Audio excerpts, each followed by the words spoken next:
స్థానిక సంస్థల ఎన్నికల సందర్భంగా రంగారెడ్డి జిల్లా చేవెళ్ల నియోజకవర్గం ముడిమ్యాల గ్రామ పరిధిలో చేవెళ్ల మండల బీఆర్ఎస్ పార్టీ కార్యకర్తల సన్నాహక సమావేశం జరుగుతోంది. మాజీ మంత్రి ఎమ్మెల్యే సవితా ఇంద్రారెడ్డి ముఖ్య అతిథిగా హాజరయ్యారు. జిల్లా బీఆర్ఎస్ పార్టీ నాయకులు కార్యకర్తలు పెద్ద ఎత్తున తరలివచ్చారు. ఇప్పుడు లైవ్ చూద్దాం. మనం ఫస్ట్ కేటగిరీ సెకండ్ కేటగిరీ వేరే ఉంటారమ్మా అని చెప్తుండే. కాబట్టి రాజకీయాలలో పదవులు అవసరం, పదవుల కోసం పనిచేయాల్సి వస్తుంది. సహనం కూడా చాలా అవసరం. అనుకున్న గమ్యం చేరాలంటే ఓర్పుతో నేర్పుతో ముందుకు పోతే రాజకీయాలలో సక్సెస్ అవుతారు. డోంట్ వరీ, భవిష్యత్తులో ఉంటుంది. వేదిక మీద ఉన్న మాజీ సర్పంచ్ల, ఎంపీటీసీలతో పాటు ముందున్న నాయకులకు కూడా చాలా సంతోషం. ఈరోజు అందరు కూడా ఉత్సాహంగా ఖచ్చితంగా ఎంపీపీ జెడ్పీటీసీని గెలిపించుకోవాలి, ఎంపీటీసీలను గెలిపించుకోవాలి, సర్పంచ్లను గెలిపించుకోవాలనే ఉత్సాహం మీలో కనిపిస్తుంది. అన్నిటికన్నా ఎక్కువ కసి కనిపిస్తుంది. ఖచ్చితంగా బీఆర్ఎస్ పార్టీ జెండా ఎగరాలనే కసి మీలో కనిపిస్తుంది. అది చాలా సంతోషం అనిపిస్తుంది. ఎందుకంటే గతంలో కూడా చాలా మీటింగ్లలో అటెండ్ అయినాం, ఏదో అట్లా వచ్చి అట్లా పోతుంటాం. కానీ ఈరోజు అందరిలో కూడా ఆ కసి కనిపిస్తుంది. అది చివరి వరకు అట్లాగే ఉండాలని కోరుతున్నాను. అయితే ఈరోజు ఎన్నికల సందర్భంలో ఇంతకుముందు మాట్లాడుతున్నారని ఎవరు చెప్పారు, గందరగోళం సృష్టించేసిండు. వాస్తవం, ఎంపీటీసీ ఎలక్షన్స్ కంప్లీట్ అయినాక సర్పంచ్ల నోటిఫికేషన్ ఇస్తే బాగుండేది. ఇప్పుడు ఊర్లలో ఎట్లుంటుంది అంటే ఇప్పుడు చూడాలని ఉంది నాకు. ఎందుకంటే ఎవరి గోల వాళ్ళకే ఉంటుంది. వార్డు మెంబర్లను ఇప్పుడే సెలెక్ట్ చేసుకోవాలి, సర్పంచ్లను ఇప్పుడే సెలెక్ట్ చేసుకోవాలి, ఎంపీటీసీలను ఇప్పుడే సెలెక్ట్ చేసుకోవాలి. అన్ని ఎలక్షన్స్ కూడా ఒకేసారి పోవాల్సి వస్తుంది. అంటే వాళ్ళకి ప్రచారం చేసుకుంటూ పార్టీని భుజం మీద వేసుకోవాలి, అందరినీ కలుపుకోవాలి. ఎంత గందరగోళంగా ఉంటుందంటే ఒకరి మీద ఒకరికి సర్పంచ్ ఎలక్షన్లు వస్తుంది ఆ గందరగోళం, ఎంపీటీసీలో రాదు. కానీ 3-4 పోటీ చేస్తూ ఉంటారు మన పార్టీలే.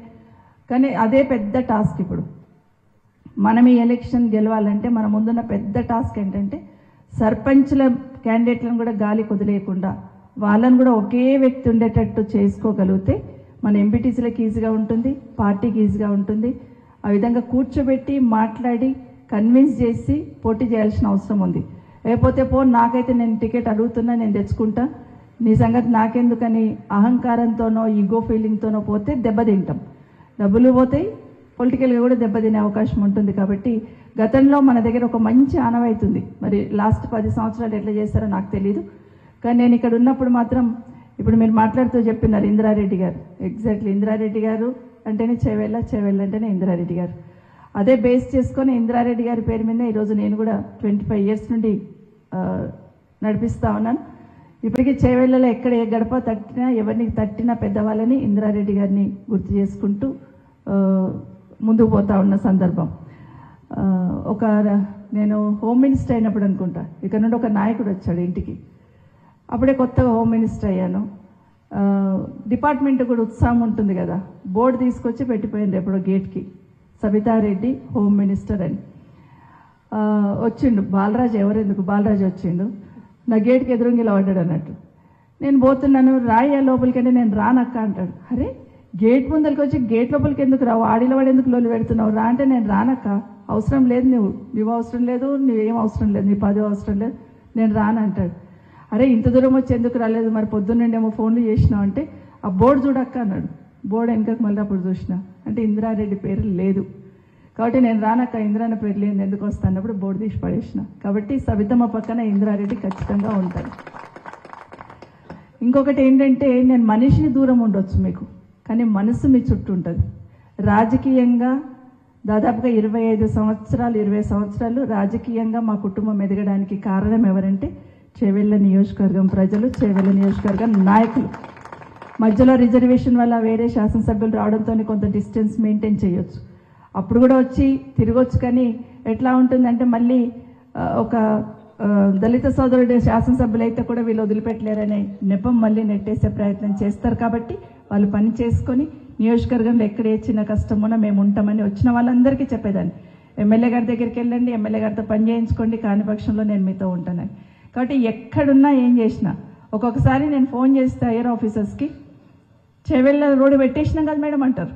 అయ్యో నువ్వు చేవెళ్ళ కాదయ్యా మహేశ్వరం రోడ్ అని అడుగుతుంటే అప్పుడు అంటే అంత ముద్రపడిపోయింది అన్నట్టు చేవెళ్ళ నియోజకవర్గం మా కుటుంబానికి. కాబట్టి ఎక్కడున్నా ఏ పదవిలో ఉన్నా, పదవి లేకపోయినా చచ్చేంత వరకు నియోజకవర్గంతో మీతోని ఉంటాము అని మరొకసారి చెప్తున్నాను. ఇన్ఛార్జ్ పెట్టమని అడుగుతున్నారు. డెఫినెట్గా కేసీఆర్ గారి దృష్టికి తీసుకెళ్తాను. భవిష్యత్తులో ఎన్నికలు అయిన తర్వాత అది కూడా డిసైడ్ చేయమని వారిని కూడా రిక్వెస్ట్ చేస్తాను. ఏ ఇన్ఛార్జ్ వచ్చినా ఎవరు వచ్చినా మళ్ళీ ఎమ్మెల్యే గెలిచేంత వరకు మీతోనే ఉంటుంది సబితమ్మ అని మరొకసారి చెప్తున్నా. అయితే దీనికి నేను మీతో ఉండాలంటే నాకు మీరు కొంచెం ఈ లోకల్ బాడీస్లలో గెలిపించినాం అనుకోండి. నేను ఎమ్మెల్యే ఉన్నప్పుడు నాకు ఇప్పుడు మాట్లాడుతూ ప్రభాకర్ ఎవరు చెప్పారు, రాష్ట్రంలో 2 నియోజకవర్గాలు అన్ని ఎంపీటీసీలు అన్ని జెడ్పీటీసీలు గెలిచిన నియోజకవర్గాలు ఏమంటే 2 అప్పుడు. ఒకటి రాజశేఖర రెడ్డి అనేది, ఒకటి మనది చేవెళ్ళ. ఆ రోజు అట్లా గెలిపించి పంపించారు. ఆ రోజు మనం కాదని ఒక జెడ్పీటీసీ అవతల పార్టీలోకి పోతే కూడా మన భాస్కర్ పోయినాడు మొయినాబాద్లో. 5 సంవత్సరాలైనా మైకు పట్టినీలే మొయినాబాద్ ప్రజలు, నువ్వు మోసం చేసిపోయినావు, నువ్వు వద్దని అంత అభిమానం చూపించిన నియోజకవర్గం మన చేవెళ్ళ నియోజకవర్గం. ఎప్పటికీ మర్చిపోమని మరొకసారి తెలియజేసుకుంటూ, అయితే ఈ ఎన్నికల్లో మీరందరూ కూడా దయచేసి నా రిక్వెస్ట్ ఏంటంటే, గతంలోకి ఇప్పటికీ రాజకీయాలు చాలా మారినాయి. గతంలో ఏముండదంటే గీత గీసుకుంటే నా గీత నాకే, నీ గీత నీకే, అటే ఇటే. ఇప్పుడు అట్లా లేదు. ఏమైపోయిందంటే మనం ఎక్కడున్నా కూడా మళ్ళీ గుంపు ఒక దగ్గర కలిస్తే మళ్ళీ ఒకటిగా మాట్లాడుకునే పరిస్థితి వచ్చినప్పుడు ప్రజలు కొంత సస్పెక్ట్ చేసే అవకాశం ఉంటుంది. ఇప్పుడు మహేష్ నియోజకవర్గం ఉంది. ఒక నా వరకు చెప్తాను, నేను శాసనసభ్యురాలిని. ఏదైనా ఉంటే అఫీషియల్గా మీటింగ్లలోనే మాట్లాడతారు అవతల పార్టీ వాళ్ళు, కానీ తర్వాత నాకు గడప కూడా దొక్కరు. ఇక్కడ ఏముందంటే, ఇక్కడ మీరు దూరం నిలబడ్డా మీ శాసనసభ్యులు వచ్చి మళ్ళీ పలకరిస్తాడు. ఇక్కడ పరిశాన్ ఫంక్షన్స్కి అయినా మళ్ళీ మీరు ఒక దగ్గరనే కనిపిస్తుంటారు, ఒక టేబుల్ మీదే కనిపిస్తుంటారు. ఆ పక్కకు వచ్చిన ప్రజలు అనుకుంటారు ఇది ఏంది అని. కాబట్టి ఈ 15-20 రోజులనే డిస్టెన్స్ మెయింటైన్ చేయండి. ఈ 15-20 రోజులనే ఎవరు కండువా వాళ్ళది, ఎవరి పార్టీ వాళ్ళది. ఆ తర్వాత కూర్చొని తింటారా, తర్వాత మాట్లాడతారా, తర్వాత సంగతి. కానీ ఖచ్చితంగా కండువా కప్పుకోవడం ఒకటే కాదు, మనసులో పార్టీ గుర్తు పెట్టుకొని పనిచేయాల్సిన అవసరం ఉంది. దయచేసి గుర్తు పెట్టుకోండి. ఎందుకంటుందంటే, ఇంతకుముందు ఒక తమ్ముడు మాట్లాడుతూ చెప్పినాడు, కండువా కప్పుకున్న వాళ్ళే కాదు, కప్పుకోకపోయినా చాలామంది కప్పుకున్న వాళ్ళు అంటే సరిగ్గా పనిచేయరనే యాంగిల్లో మాట్లాడినారు. వాస్తవం. ఎందుకంటే నా ఎలక్షన్లో ఒక ఊర్లో నేను బాగా పనిచేసిన, కనీసం ఒక 10-15 కోట్ల వర్కులు చేసి ఉంటా. కానీ ఆ ఊర్లో నాకు 340 ఓట్లు మైనస్.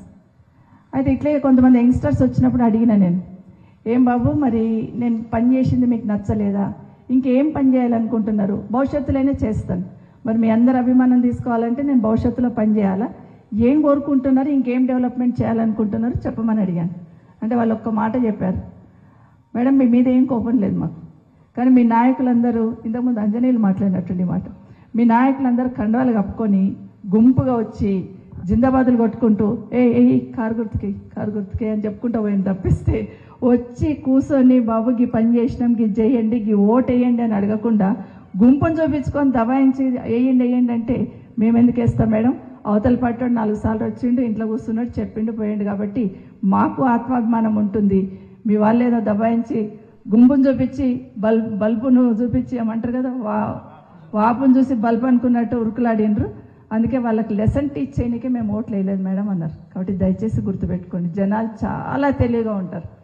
కాబట్టి కృష్ణ ఇప్పుడు మాట్లాడుతున్నట్టే ఖచ్చితంగా డివైడ్ చేసుకుందాం ఓట్లను. ఎవరు మాట్లాడారు సోదరులు, ఓట్ల ప్రకారం లెక్క ఉండదు, కానీ 10 ఇండ్లకు ఒకరు ఇన్ఛార్జ్ అని పెట్టుకుంటారో, 2 ఇన్ఛార్జ్ పెట్టుకుంటారో ఖచ్చితంగా అడగండి. ఇప్పుడున్న పరిస్థితి ఎట్లుందంటే, అవతల పార్టీకి మొన్న ఓటేసిన వాళ్ళు కూడా మనకు ఓటేనికి సిద్ధంగా ఉన్నారు. అడగకపోతే మనదే తప్పు అవుతుంది.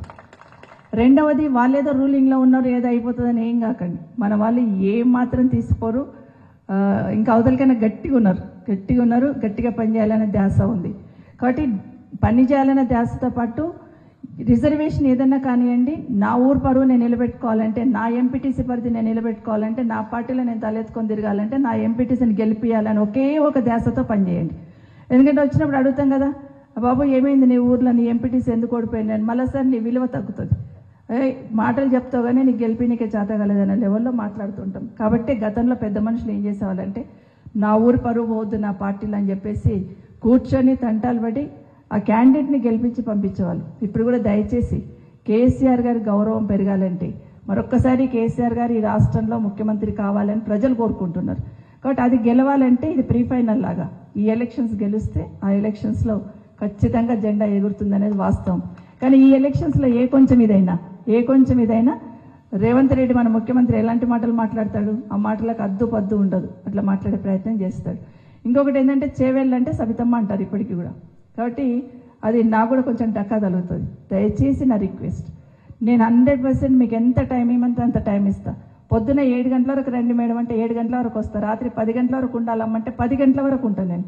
కానీ మీరు దయచేసి ప్లాన్ చేసుకోండి, నేను వస్తాను, ప్రచారం చేస్తాను. మీరు గెలవడమే నాకు ముఖ్యం. ఇప్పుడు నా నెక్స్ట్ గెలుపుతారా సంగతి, ఇప్పుడు మీరు గెలవడం ముఖ్యం. మనం అందరం గెలిచినాం అనుకోండి, ఆఫీసర్లు కూడా మారిపోతారు. ఆటోమేటిక్గా వాళ్ళ బిహేవియర్లో తేడా వస్తుంది, వాళ్ళ యాటిట్యూడ్లో తేడా వస్తుంది. నేను ఫస్ట్ ఎమ్మెల్యే ఇక్కడ ఉన్నప్పుడు ఎంపీపీలు జెడ్పీటీసీలు నేను గెలవడంతో అధికారులందరూ సెట్ అయ్యారు.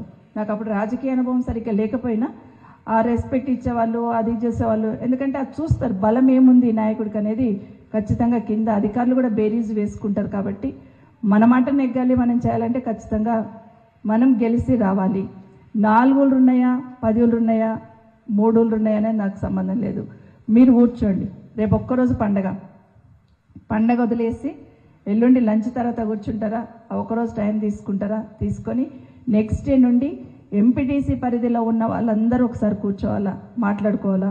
ఎవరెవరు వస్తున్నారు ఎంపీటీసీలు, ఎవరెవరు ఉన్నారు మెంబర్స్, ఎవరెవరు పోటీ చేయాలనుకుంటున్నారు, పోటీ చేయడానికి పేరు ఇచ్చిన వాళ్ళు కూడా సీరియస్గా ఉన్నారా, నాన్ సీరియస్గా నామకే వాస్తి ఇచ్చారా, ఈ పేర్లు కూడా మీరే బేరీస్ వేసుకొని ఆ ఊరు నుండి ఒక 5 మంది పెద్ద మనుషులు, ఈ ఊరు నుండి ఒక 5 మంది పెద్ద మనుషులు అట్లా కూర్చొని ఎవరు సీరియస్గా ఉన్నారు, ఏ ఊర్లు ఇస్తే లాభం ఉంటుంది, ఏ ఊర్లో మళ్ళీ నెక్స్ట్ టైం ఇద్దాము.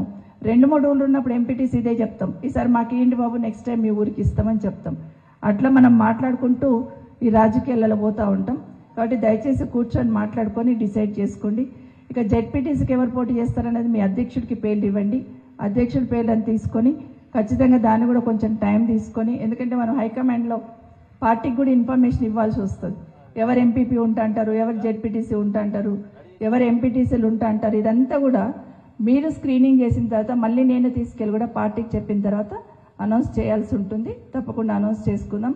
కానీ ఆ జెడ్పీటీసీని కానీ ఎంపీపీ క్యాండిడేట్లను కానీ కరెక్ట్గా అధ్యక్షుడికి చెప్తా ఉన్నాను, కలెక్ట్ చేసుకొని ఒకరిస్తారా, ముగ్గురిస్తారా, నలుగురిస్తారా పేర్లు, దాంట్లో మన నాయకులను మళ్ళీ కాన్ఫిడెన్షియల్గా మాట్లాడి ఒక్కొక్క ఊరికి ఇగో 3 పేర్లు వచ్చినాయి జెడ్పీటీసీకి, ఎవరికి ఇస్తే బాగుంటుంది, ఏం చేస్తే బాగుంటుందని వాళ్ళ అభిప్రాయం కూడా తీసుకుందాం. ఇది సిస్టమ్. నేను ఇట్లాగే పోయేదాన్ని, ఇట్లాగే పోతాను కూడా, ఇప్పటికి కూడా అదే చెప్తున్నా. మీరందరి అభిప్రాయం, మెజార్టీ నాయకుల అభిప్రాయం ఎవరికి చెప్తే వాళ్ళకి ఖచ్చితంగా వాళ్ళకే తలొగ్గాల్సి వస్తుంది. ఒకటి మా ఉద్యమ నాయకులు కూడా చాలామంది ఉన్నారు. నిజంగా అవకాశం ఉంటే వాళ్ళకు కూడా ఎక్కడైనా అవకాశం ఉంటే కల్పించే ప్రయత్నం చేయండి. కాని పక్షంలో భవిష్యత్తులో వాళ్ళని దృష్టిలో పెట్టుకొని ఉద్యమం కోసం పనిచేస్తున్నారు. మనం అంటే తర్వాత వచ్చినాం, కానీ ఆ రోజు ఏమీ లేకపోయినా ఒకరో ఇద్దరో పరిగెత్తి పోలీస్ కేసులకు కూడా భయపడకుండా పరిగెత్తేవాళ్ళు. సో డెఫినెట్గా వాళ్ళని గుర్తుపెట్టుకోవాలి మనం, ఆ ఉద్యమంలో పనిచేసిన వాళ్ళని. అలాంటి వాళ్ళు కూడా మీ గ్రామంలో ఉంటే సర్పంచ్కి అవకాశం ఉంటే సర్పంచ్, వార్డు మెంబర్కి అవకాశం ఉంటే వార్డు మెంబర్, ఎంపీటీసీ అవకాశం ఉంటే ఎక్కడో ఒక రకంగా చేసే ప్రయత్నం చేయండి. ఇక చాలా వరకు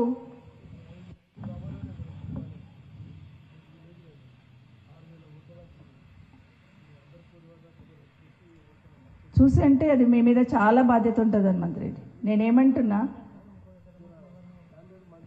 మంచిగా కూర్చొని మాట్లాడుకోండి. ఒక్కసారి కాకపోతే 2 సార్లు కూర్చోండి హనుమంత్ రెడ్డి, కానీ కూర్చోండి. గతంలో ఎట్లయితే మనం 4 సార్లు కూర్చొని కాంప్రమైజ్ చేసుకునే వాళ్ళమో ఇప్పుడు కూడా అదే చెప్తున్నా. పైకెళ్ళి సబితమ్మ డిసైడ్ చేస్తుంది, లేకపోతే ప్రభాకర్ డిసైడ్ చేస్తాడు, కృష్ణ అన్న చెప్తాడంటే కుదరదు. మీరు అనుకొని మీరు ఈ పేరు ఉంటే బాగుంటుందని మెజార్టీ ఎవరు అనుకుంటే వాళ్ళకు అన్ని రకాలుగా కూడా చూడాలి హనుమంత్ రెడ్డి. రాజకీయాలు చాలా ఇదిగా చాలా అంటే ఒక రకమైన రాజకీయాలు తయారైనవి.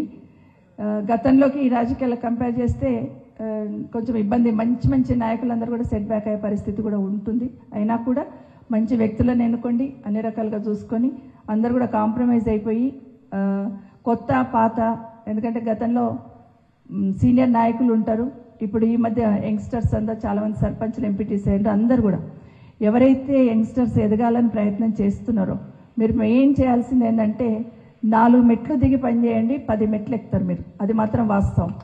ఎందుకంటే ఈరోజు పవర్ ఉంది కదా, మేమే ఓల్ అండ్ సోల్, వీళ్ళు పాతోళ్ళు అనుకుంటే పాతోళ్ళకి అంత ఎంతో గుర్తింపు ఉంటుంది. ఎక్కువ ఏం చేయకపోయినా కనీసం 10 మందిని ఇన్ఫ్లుయెన్స్ చేసే శక్తి అన్న ఉంటుంది. ఈ ఎలక్షన్స్ ఎట్లుంటాయంటే చాలా తక్కువ నేరో ఓట్లతో గెలిచేటట్టు ఉంటాయి. కాబట్టి ఆ విధంగా మీరందరూ కూడా ప్రయత్నం చేయండి అని కూడా మీకు అందరికీ మనవి చేసుకుంటే, ఇంకా రేవంత్ రెడ్డి గారికి కానీ ఇవన్నీ చెప్పాల్సిన అవసరం లేదు.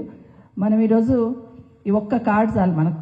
ఈ ఎన్నికల్లో కాంగ్రెస్ పార్టీ ఇచ్చిన హామీలు ఇప్పుడు దసరా అయిపోగానే ఎవరూళ్ళలో వాళ్ళు ప్రచారం మొదలు పెట్టండి. ఇంతకన్నా ఎక్కువ వజ్రాయుధం ఇంకోటి ఉండదు. ఈ వజ్రాయుధం చాలు.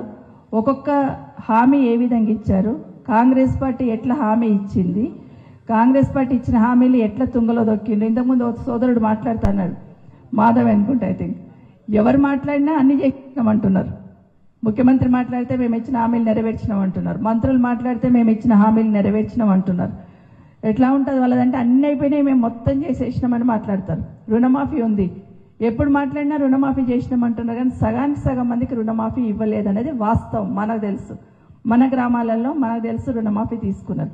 కానీ ఎలక్షన్ కన్నా ముందర ఏం చెప్పిండు, ఇక నేను వచ్చేస్తున్నా, కేసీఆర్ ఇచ్చిన డబ్బులన్నీ రుణమాఫీ అయిపోయింది కదా, మీరు బ్యాంకు కొండి, ఉరుకూరికి ఇవ్వండి, 2 లక్షలు తెచ్చుకోండి, రాగానే నేను మాఫీ చేస్తాను. కానీ మాఫీ కాలేదు. అవే ఇక్కడ ఇచ్చినాం.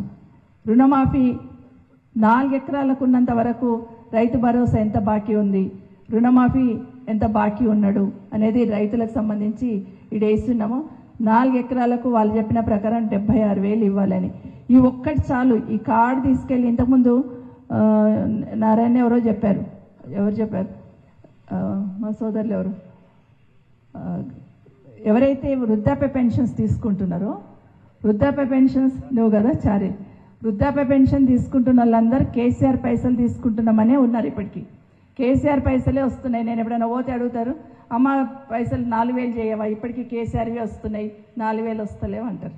సో 4,000 ఆ రోజు ఏం చెప్పిండు, ఎలక్షన్ కన్నా ముందు 2,000 తీసుకుంటే మీరు ఇప్పుడు తీసుకుంటే 2,000, ఎలక్షన్ అయినాక తీసుకుంటే 4,000 ఇస్తా అని చెప్పిండు. గివి చెప్పదాం పెద్దమ్మలకు. అక్కడ పోయి ఎంత బాకీ ఉన్నాడు, వాళ్ళకంటే 44,000 బాకీ ఉన్నాడు. ఈ కార్డు ఇవ్వండి. వాళ్ళు ఎలక్షన్ అప్పుడు ఏం చేశారు, గ్యారంటీ కార్డులను ఇచ్చి మంచిగా త్రిజోడ్లో పెట్టుకోమన్నారు, బ్యాంక్ లాకర్లో పెట్టుకోండి, మేము రాగానే కార్డులన్నీ తీసుకొని వస్తే మీకు అన్నీ చేసేస్తామని చెప్పారు. ఇవే చెప్దాం. వీలుంటే దసరా శుభాకాంక్షలు చెప్పుకుంటూ ఊరికొక ఫ్లెక్స్ వేద్దాం. ఇది ఊరికొక ఫ్లెక్స్ వేసి, చిన్న ఫ్లెక్స్ వేసి కడదాం. ఇగో ఇది బాకీ, కాంగ్రెస్ పార్టీ ఉన్న బాకీ ఇంత ఉందని ఒక్కొక్కటి కదా అన్నీ ఇచ్చారు ఇక్కడ. సో ఈ బాకీ కార్డులు చాలు. ఒక్కొక్క ఇంటికి పోయి ప్రచారం మొదలు పెట్టండి. ఇవి నిజంగా కేసీఆర్ రావాలని ప్రతి ఒక్కరు కోరుకుంటున్నారు ఈరోజు. అయ్యో కేసీఆర్ని ఓడగొట్టుకున్నామని అందరు కూడా కోరుకుంటున్న సందర్భంలో ఈ ఎన్నికలు నిజంగానే జనాలు సిద్ధంగా ఉన్నారు. మీరందరూ ఐకమత్యంగా పనిచేయండి. ఏ చిన్న డిఫరెన్సెస్ ఉన్నా పక్కన పెట్టండి. ఇది మన కుటుంబంలో అన్నదమ్ముల మధ్యలో కొట్లాట వస్తే ఏం చేస్తాం, 4 రోజులు మాట్లాడకుండా ఉంటాం. కానీ తమ్ముని కష్టం వస్తే అన్నపానం కొట్టుకుంటుంది, అన్నకు కష్టం వస్తే తమ్ముని పానం కొట్టుకుంటుంది, దూరం ఉన్నా కూడా. అట్లాగే ఇది మన ఒక కుటుంబం కాబట్టి నలుగురు 4 రకాలుగా ఉన్నా కూడా అందరం కలిసి ఎలక్షన్ వచ్చినప్పుడు మాత్రం అందరం ఒక్కటిగా ఉండి మన పార్టీని గెలిపించుకుంటేనే అవతల ముందు తలెత్తుకొని తిరుగుతాం. కానీ లేదంటే మనం చులకన చేసి మాట్లాడే ప్రయత్నం చేస్తారు. దయచేసి గుర్తుపెట్టుకోమని చెప్తున్నా. ఇక బతుకమ్మ చీరల గురించి చెప్పారు. నిన్ననే బతుకమ్మ అయిపోయింది.